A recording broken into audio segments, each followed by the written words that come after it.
સરદાર વલ્લભભાઈ પટેલની 150મી જન્મ જયંતિ નિમિત્તે સરદાર સન્માન યાત્રા બારડોલી ખાતેથી નીકળી હતી। સરદાર વલ્લભભાઈ પટેલની 150મી જન્મ જયંતિ નિમિત્તે સરદાર સન્માન યાત્રા બારડોલી ખાતેથી નીકળી હતી અને આજે વહેલી સવારે કેલનપુર ખાતે આવેલી દાદા ભગવાનના મંદિરે સરદાર વલ્લભભાઈ પટેલે દેશની એકતાને હંમેશા અગ્રેસર રાખી હતી। તેમણે આઝાદી પછી દેશને એકીકૃત કરીને ભારતનું નિર્માણ અને એકીકરણ કરવામાં સફળતા મેળવી હતી। એટલે જ તો તેમના માટે કહેવામાં આવે છે કે અસરદાર સરદાર વલ્લભભાઈ પટેલની આજે 150મી જન્મજયંતિ ઉજવાઈ રહી છે, જેમણે રાજકીય અને રાજદ્વારી ક્ષમતા બતાવીને સ્વતંત્ર ભારતને એક કરવાનું અસાધારણ કાર્ય ખૂબ જ કાર્યક્ષમતાથી કર્યું હતું। સરદાર પટેલનો જન્મજયંતિ નિમિત્તે 11 સપ્ટેમ્બરથી 22 સપ્ટેમ્બર સુધી સરદાર સન્માન યાત્રાનું આયોજન કરવામાં આવ્યું હતું, જેમાં સન્માન યાત્રા બારડોલીથી પ્રસ્થાન કરવામાં આવી હતી અને આજે વહેલી સવારે કેલનપુર ખાતે આવેલ દાદા ભગવાનના મંદિર ખાતે પહોંચ્યા તે અને આમ આદમી પાર્ટી દ્વારા સરદાર સન્માન યાત્રાનું સ્વાગત કરવામાં આવ્યું હતું, જેમાં આમ આદમી પાર્ટીના પ્રમુખ સાથે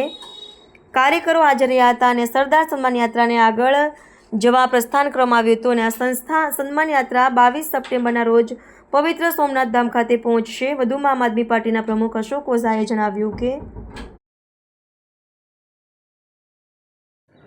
આજે બરોડામાં જે સરદાર યાત્રા આવી છે તે બારડોલીથી 12 તારીખે નીકળી અને 22 તારીખ સોમનાથ આખા ગુજરાતની અંદર 1800 કિલોમીટર ફરી અને સોમનાથ પહોંચશે। તે નિમિત્તે આજે વડોદરામાં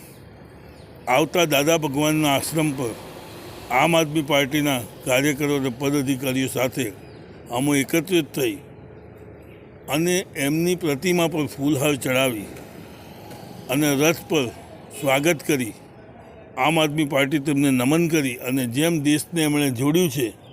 એ રીતને દેશને આગળ પણ એક બંધારણ મળે એ હેતુથી આ યાત્રા કાઢવામાં આવી છે કે આપણો દેશ હંમેશા સદાય એકત્રિત થઈ અને આગળ વધતો રહે તે માટે આ યાત્રા બારડોલીથી સોમનાથ જવા રવાના થઈ છે। Subscribe now and press the bell icon. Never miss an update.